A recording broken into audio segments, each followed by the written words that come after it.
नमस्कार, जोहार। स्वागत है आपका डिजिटल झारखंडी समाचार में। चलिए झारखंड की आज की बड़ी और सभी महत्वपूर्ण खबरों पर बात करते हैं, पर उससे पहले आपसे छोटी सी अनुरोध है कि कृपया वीडियो को एक प्यारा सा लाइक अवश्य कर दीजिएगा, क्योंकि आपका एक लाइक करना ही हमारा मेहनत का फल होता है। तो चलिए शुरुआत करते हैं झारखंड की आज की पहली और बड़ी खबर से। इस वक्त की बड़ी खबर झारखंड से आ रही है, जहां पर झारखंड में हेमंत सरकार नगर निकायों में जल्द कर सकती है लोकपाल की नियुक्ति, वित्त आयोग ने की सिफारिश। दरअसल झारखंड के नगर निकायों में लोकपाल बहाल करने की दिशा में राज्य सरकार कदम बढ़ा सकती है। झारखंड राज्य वित्त आयोग ने इसकी अनुशंसा की है। लोकपाल के नहीं होने से कई प्रकार की समस्याएं बढ़ रही है। वित्त आयोग ने कहा है कि झारखंड म्युनिसिपल एक्ट के प्रावधानों के अनुरूप जल्द ही लोकपाल बहाल होने की कार्यवाही की जाए, जिससे लोगों की शिकायतें दूर हो। और झारखंड राज्य वित्त आयोग की अनुशंसाएं पिछले दिनों विधानसभा में पेश की गई थी। इसके अनुसार झारखंड नगर पालिका एक्ट का पूरी तरह से पालन नहीं करने के कारण राज्य को बहुत तरह से नुकसान हो रहा है, और आयोग ने सभी तरह की संपत्तियों से प्रॉपर्टी टैक्स वसूली के लिए विशेष अभियान चलाने की बात भी कही है। और आपको बताते चले कि कमीशन ने होल्डिंग, वाटर चार्जेस जैसे संबंधित विवादों को जल्द निपटाने के लिए जन लोकपाल नियुक्ति की अनुशंसा की है, और कहा है कि इससे शिकायतों और समस्याओं के समाधान में आसानी होगी, साथ ही सरकार का राजस्व भी बढ़ेगा। और आयोग ने सभी प्रकार की संपत्तियों का वितरण नगर निकायों के पास उपलब्ध कराने की भी बात भी कही है। प्रॉपर्टी टैक्स की गणना के लिए जीआईएस मैप के इस्तेमाल की भी अनुशंसा की गई है, ताकि शहरी क्षेत्रों में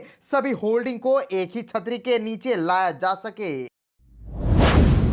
झारखंड से और एक बड़ी खबर आ रही है, जहां पर झारखंड में 40,000 पदों पर होने वाली नियुक्तियां प्रक्रिया लटकी। 12 लाख से अधिक ने किया है आवेदन। दरअसल प्रतियोगिता परीक्षाओं के माध्यम से वर्ष 2025 में झारखंड सरकार के विभिन्न विभागों में लगभग 40,000 पदों पर नियुक्तियां होनी है, और दर्जन भर नियुक्तियां प्रक्रिया विभिन्न कारणों से लटकी हुई है। इनमें से कुछ नियुक्ति को लेकर के परीक्षा हो चुकी है, और आपको बता दें वहीं कुछ में अभी परीक्षा होनी है। कई परीक्षाओं का रिजल्ट प्रकाशन प्रतीक्षा में है। करीब 12 लाख से अधिक परीक्षार्थियों ने आवेदन किया है। इनके अलावा लाखों अभ्यर्थी परीक्षा आयोजित होने का इंतजार कर रहे हैं, तो कई परीक्षा फल प्रकाशित होने का इंतजार में हैं। झारखंड कर्मचारी चयन आयोग प्रक्रिया को पूरा करने के लिए प्रयासरत है। प्रारंभिक विद्यालय प्रशिक्षित सहायक आचार्य संयुक्त प्रतियोगिता परीक्षा के मामले में सुप्रीम कोर्ट के फैसले के बाद कार्यवाही चल रही है, और इसके माध्यम से 26,001 पदों पर नियुक्ति के लिए अभ्यर्थियों का चयन किया जाना है।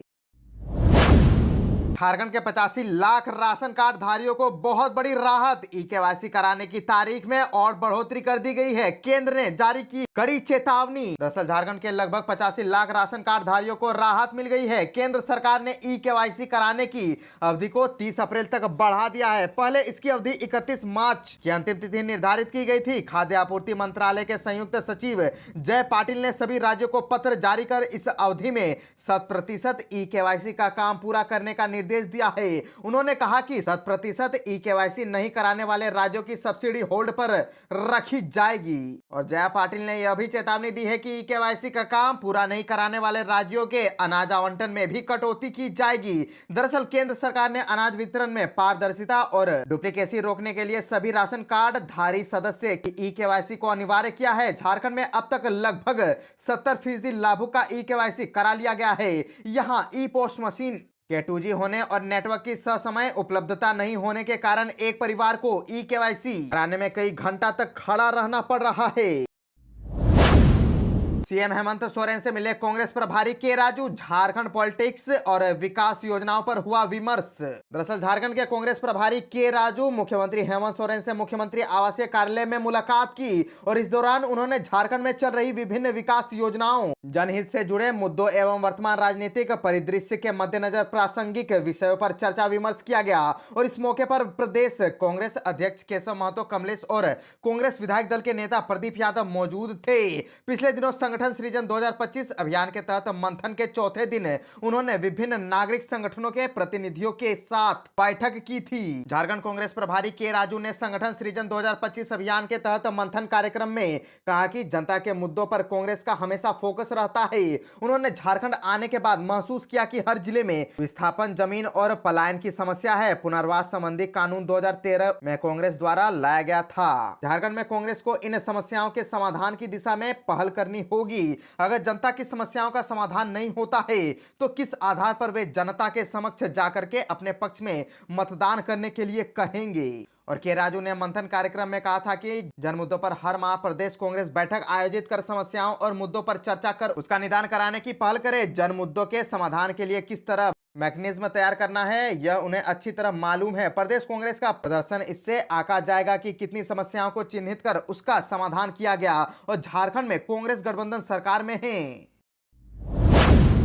कांग्रेस पर जमकर के बरसे पूर्व सीएम चंपई सोरेन। इंदिरा गांधी का भी किया जिक्र और कहा कि आदिवासी विरोधी पार्टी। दरअसल झारखंड के पूर्व मुख्यमंत्री चंपई सोरेन ने हाता में एक प्रेस वार्ता के दौरान कहा कि आज से मैं धर्म परिवर्तन एवं आदिवासी सरना धर्म को बचाने के लिए सबसे बड़ा जन आंदोलन तैयार करने जा रहा हूं। इस आंदोलन की शुरुआत उड़ीसा से करूंगा। इसके साथ ही चंपई सोरेन सैकड़ों लोगों को लेकर के उड़ीसा के लिए रवाना हो गए। पूर्व मुख्यमंत्री चंपई सोरेन ने कहा कि उड़ीसा, बंगाल, बिहार, झारखंड जहां भी आदिवासी समुदाय के लोग हैं, मैं वहां तक पहुंच करके उन्हें धर्म परिवर्तन के खिलाफ जागरूक करूंगा। साथ ही साथ अपने आदिवासी सरना धर्म को बचाए रखने के लिए बहुत बड़ा जन आंदोलन तैयार करूंगा। और आपको बता दें कि इस दौरान उन्होंने कहा कि इससे पहले भी सांसद कार्तिक उरांव द्वारा 1967 में इंदिरा गांधी की सरकार में धर्म परिवर्तन को लेकर के बिल लाया गया था। इसमें 322 लोकसभा सांसद एवं 26 राज्यसभा सांसदों का सहमति बनी थी, मगर यह बिल उस समय पास नहीं हो पाया। उन्होंने कहा कि अब धर्म परिवर्तन एवं आदिवासी सरना धर्म को बचाए रखने के लिए उलगुलान की जरूरत है।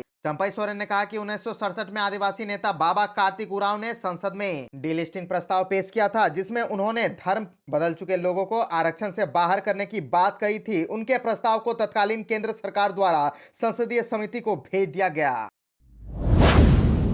झारखंड से और एक बड़ी खबर आ रही है, जहां पर जमशेदपुर एनकाउंटर में तारा अंसारी का मोस्ट वांटेड शूटर ढेर फरार के बाद झारखंड में बना रखा था ठिकाना। डीएसपी भी घायल। दरअसल यूपी एसटीएफ और झारखंड पुलिस की संयुक्त टीम ने जमशेदपुर में हुए एक एनकाउंटर के मुख्तार अंसारी गिरोह के कुख्यात अपराधी अनुज कन्नौजिया को मार गिराया है। अनुज कन्नौजिया उत्तर प्रदेश से फरार होकर के झारखंड के जमशेदपुर में छिप करके रह रहा था। अनुज पर हत्या, लूट, रंगदारी और गैंगस्टर सहित 2 दर्जन से ज्यादा मामले दर्ज थे। यूपी पुलिस को यह जानकारी मिली थी कि अनुज कन्नौजिया फिलहाल झारखंड के जमशेदपुर में रह रहा है। यूपी एटीएस के अधिकारियों ने बताया कि लोकेशन मिलने के बाद झारखंड एटीएस की सहायता से अनुज को गिरफ्तार करने के लिए टीम जमशेदपुर के गोविंदपुर के पास स्थित जनता मार्केट पहुंची थी। यूपी पुलिस और झारखंड पुलिस ने घेराबंदी की तो अनुज ने फायरिंग शुरू कर दी और पुलिस ने उसे बाहर निकालने के लिए चेतावनी दी, लेकिन वह लगातार पुलिस पर गोलियां चलाता रहा। इसके बाद यूपी पुलिस ने पहले अनाउंसमेंट कर उसे सरेंडर करने को कहा। इस पर उसने एक बार फिर से अपने घर की खिड़की से फायरिंग शुरू कर दी। फायरिंग में उत्तर प्रदेश पुलिस के डीएसपी धर्मेंद्र कुमार शाही को गोली लग गई। इसके बाद पुलिस ने जवाबी फायरिंग की, जिसमें शूटर अनुज मारा गया।